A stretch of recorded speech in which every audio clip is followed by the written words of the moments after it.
Day 10, 11 Days of Remembrance. Chapter 10, Capture and Escape. There is a hot wind blowing as Flying Officer Raymond John Frederick Shirk climbs in his Spitfire and presses for takeoff. Heading from Hamilton, Ontario, Ray enlisted with the RCAF on September 16, 1940, and once overseas joined the Air Office on the African continent. He is stationed with Number 601 Squadron, and on this night he and two other fighters have ordered to conduct a sneak out and destroy mission on an ammunition train in the vicinity of Charing Cross near Maramotan, Egypt. Three mock Eeks fighters go through their engine checks, running up the Marlin 70 engines and testing the pressure and drops the flaps and the rudders. All of the fighters to date, this Spitfire is the quickest and most responsive, judging by to be at least on par with its German counterpart, the FW-190. With a well-trained pilot at the sticks, Spitfire Mark X is formidable foe. Taking to the skies, the buzzing of three fighters sound more like a chorus of oversized mosquitoes than a group of deadly aircraft.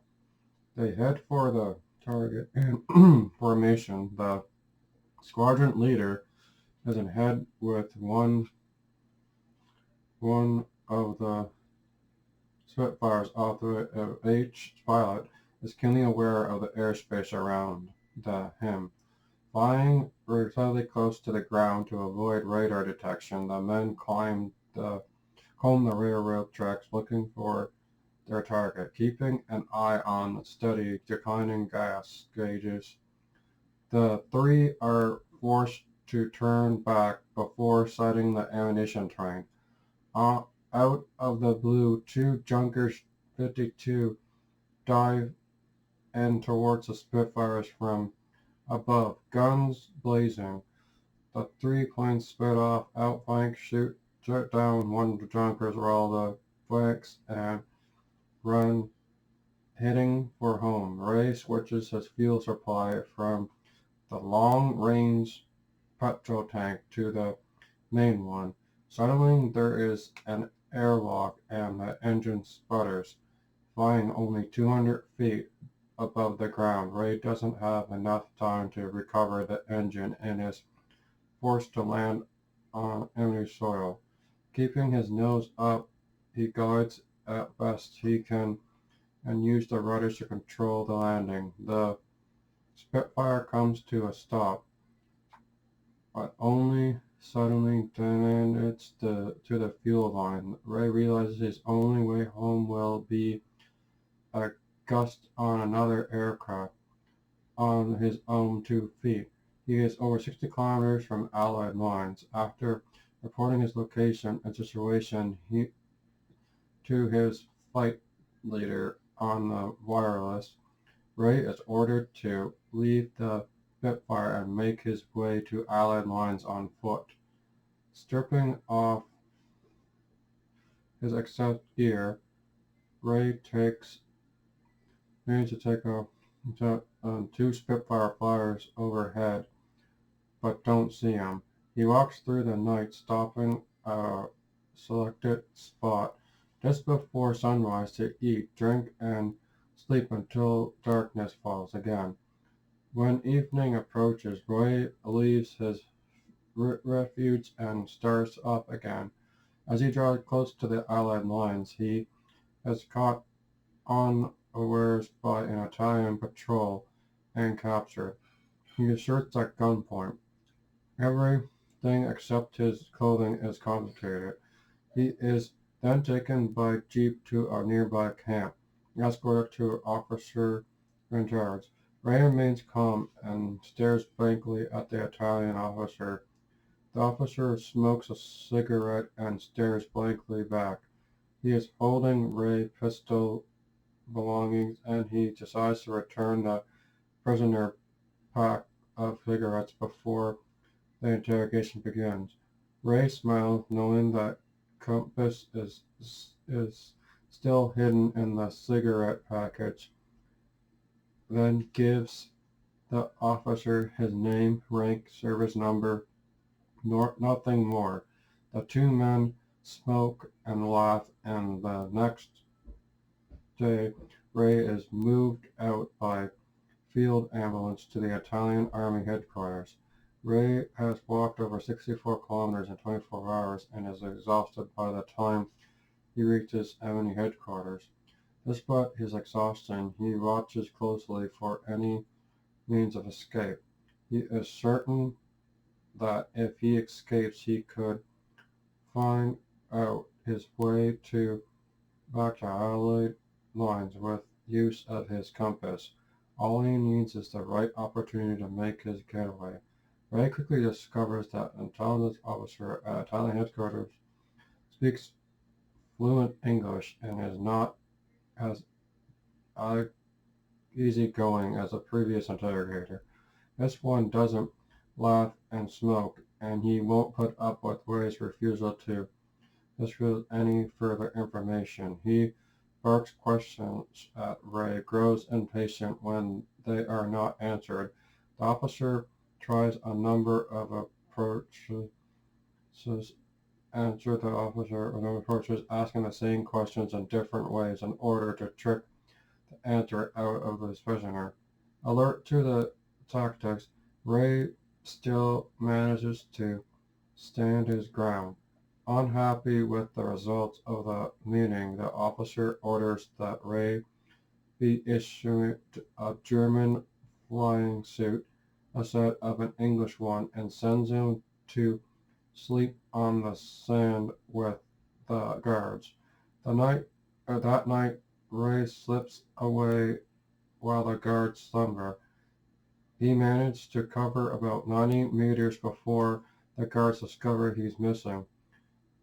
Ray briefly considers making a run for it, but realizes that he may be shot down if he tries. He chooses instead to pretend he was really relieving himself and returns to the camp. The next morning, Ray is taken by truck to El Debra, arriving at 5:30 p.m. He and a guard are giving instructions to hitchhike further on, but when they have no success flagging down a ride, Ray is jailed in El Debra and returned over to the Germans.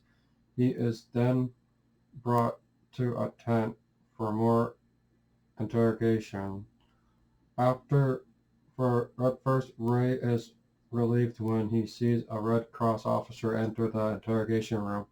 The officer is a pleasant man by the name of Corporal Burns. He explains to Ray that the German authorities require him to fill out many forms and ask for Ray for patience and cooperation. The fighter pilot simply smiles. The officer then presents Ray with a pen and a bogus form on which there are apparently 30 questions. Ray fills out his name, rank, and number, and then hands the form back to the German. The official stares at the empty form and suddenly files into a rage, yelling and cursing. He produces small examples of forms that have largely been completed and signed by other prisoners of war. Ray looks at these forms calmly, but none of the signatures seem familiar to him. Of course, even if he had recognized a name or two, it wouldn't have changed his mind. He knows that he cannot fill in the forms. No matter that what they do, he will resist helping the enemy. Ray asks if he can smoke a cigarette from the package with the compass in it and smiles to himself.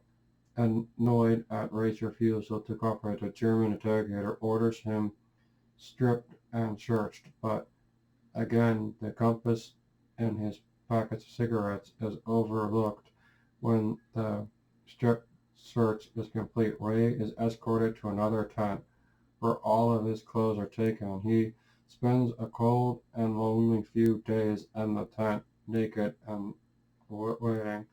It is October 3rd, 1942, when the German officer realized that flying suit Ray had been wearing earlier is a German one. Ray is then accused of being a spy and is interrogated further. Once again, he refuses to give any answers beyond his name, rank, and service number. And once again, the interrogator files into Ray as the German fumes. Ray calculates the level of threat and decides that in order to avoid being harmed, he needs to volunteer some answers. He lies to the interrogator that he belongs to number 74 Squadron and that his Spitfire had been shot down on December 26th, somewhat mollified by that misinformation. The interrogation orders that Ray be dressed and moved to share a tent with another prisoner.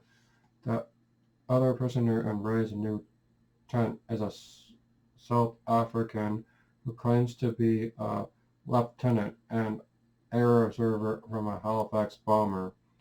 It doesn't take long for Ray to realize the man was assigned to the tent to pump him for information. Ray and the South African are moved to Mishra the next day. The patient tells Ray that he is going to be flown to Italy on a Ju-52 for cooperation with interrogators, and he advises Ray to cooperate as well. When Ray ignores the advice, the South African gets annoyed and tells him he is a fool for keeping his mouth shut. At the reminder of his captivity will not be present. Shortly after this, Ray is handed back to the Italians. Ray is assigned to a tent that is already occupied by another prisoner of war. This prisoner identifies himself as a pilot from Southland-on-Sea, England. He is rough around the edges and his knee is bandaged from a apparent wound. As the men chat, the prisoner tells Ray that he had been shot down in a Wellington and had walked for 9 days before being captured. Ray relaxes with the stranger, is able to give him the name of his wing commander. Convinced the pilot is both English and a prisoner, Ray reveals to himself that he is from number 601 Squadron and had been picked up the day after he ditched his plane. Ray also shows the English prisoner the compass and the packets of cigarettes. Later that day, he turned over to a German guard and the two hitchhiked to Fluka en route to El Dorado. On the way, the guard demands Ray's cigarette packets and removes the compass. The German then cocks his revolver, and Ray knows he needs to be very careful. On October 6, 1942, Ray is taken to compound in Russia, where he shares sleeping quarters with two British prisoners. Ray is not sure why he is moved around so much or why he keeps getting tossed back and forth between the Italians and Germans, but wanting very much to stay alive, his compass with his captors. The next day, 20 other prisoners join Ray and the British POWs, and the whole group is transported to Darina on the Liberian coast. Among the Other prisoners being transferred Ray to the RAF officers. A flying officer by the name McLary and a pilot by the name of Travis Hare. Compass notes the three comrades discovered that the pilot, claiming to be from Southern-on-Sea, had actually been a plant. That was how the guard had known to remove Larry's compass from the pack of cigarettes. After leaving Dura, the prisoners spend the night at Lisi. The next day they are put on a train for Bari, Italy. On the in Bari, Ray is quarantined for 3 weeks before being permitted into the POW compound. Much to his annoyance, he is never given a reason for his quarantine. When Ray is finally let into the compound, he is greeted by horrific conditions. Medical supplies or supplies of any kind are almost non-existent, and the prisoners are suffering terribly. There are no parcels from the Red Cross, and many of the men are dying of starvation. Most of the prisoners are forced to cut, eat rats if they want to survive. Christmas comes and goes, and the future seems bleak. Men are dying of struggling to shed out. At the time, in February of 1943, things start to immensely improve. Ray is finally given some new clothes, a shirt and shorts. Red Cross parcels begin to arrive, and they are filled with food, tea, coffee, cigarettes, and other items of comfort. As everything morale at the camp gradually improves. On March 3, 1943, Ray is moved to the Samala POW camp, where conditions are much better. He soon joins the escape committee. Ray copies the map and furnishes clothes from blankets from other prisoners who plan to escape. He's taken into Dagan Taro. During Ray time in Somalia, two officers managed to escape, but later captured and returned. On July 15, 1943, Ray is one of the 760 POWs to be moved to a camp in Rimini on the east coast of Italy. RAF officer McLary is also among the men going to Rimini. Ray is and McDowell decide to stick together while they are at the camp. Excellent plans for escape are put into action. On September 10th, there is a prisoner revolt, and a senior British officer takes over the camp. However, the news arrives that German troops will be arriving soon to regain control of the camp. The prisoners gather what they need to make for the hills. They chase on the Germans, use dogs to climb the area surrounding the camp. Within 2 days, many of the escaped POWs have been recaptured. Ray and McLaury are not among them. The two comrades have food and water, and they decide to lay low. Within a few days, and they put their plan, unfortunately, but escape falls. Unfortunately, the men recaptured him. The three other prisoners are forced by the German captors to begin the march back to the camp. It is a warm day, and in the heat of the afternoon, the whole party takes a break. Ray and McLaury ask for permission to sit far distance away from the shade of the nearby rock. They are granted permission, and the two men go making the second escape. McLaury props a hut up on the rock so that the Germans will think they're still sitting there. Then, wasting no time, Ray and McLaury roll down a steep hill and hide in the trees. When the guards realize that this happened, they begin a rampant and foolish search for the prisoners and unlikely brook underneath the bush. The time Larry McRae learned hands to come across four Arab escapees and a Palestinian. To follow the advice of the strangers, the two men head for a cave located near a mountain village. For a while they are in the cave, and local villagers bring them clothes, cigarettes, food, and water. Soon there are over 30 escapees the, they're leaving near the village. On October 6, 1943, the Germans surrounded and raided the village.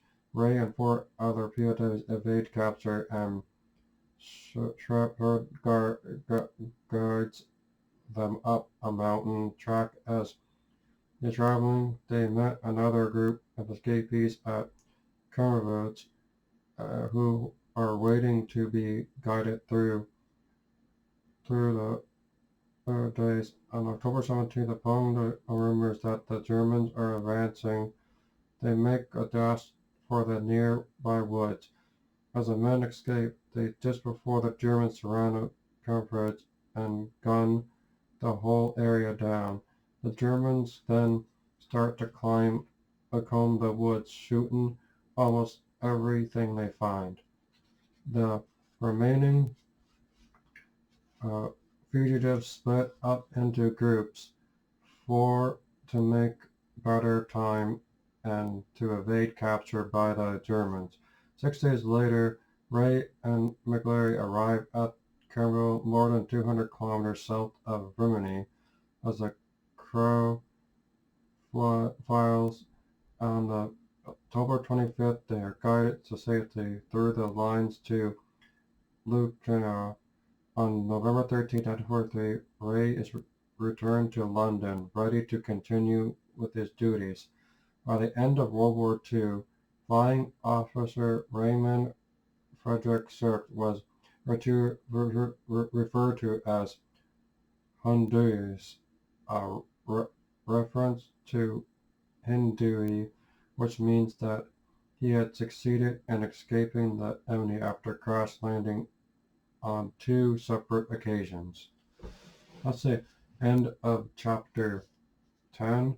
I'll read the rest of the book tomorrow, and that's the end, uh, uh, end of day 10, and I dedicate this to the Ukrainians. May you find peace, and I am thank the veterans who fought in World War I, World War II, so I can be free and so I can read this book and have my own opinions. And yeah, that's it.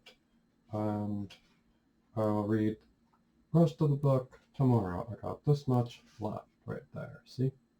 This much left. I'll read the rest of it tomorrow.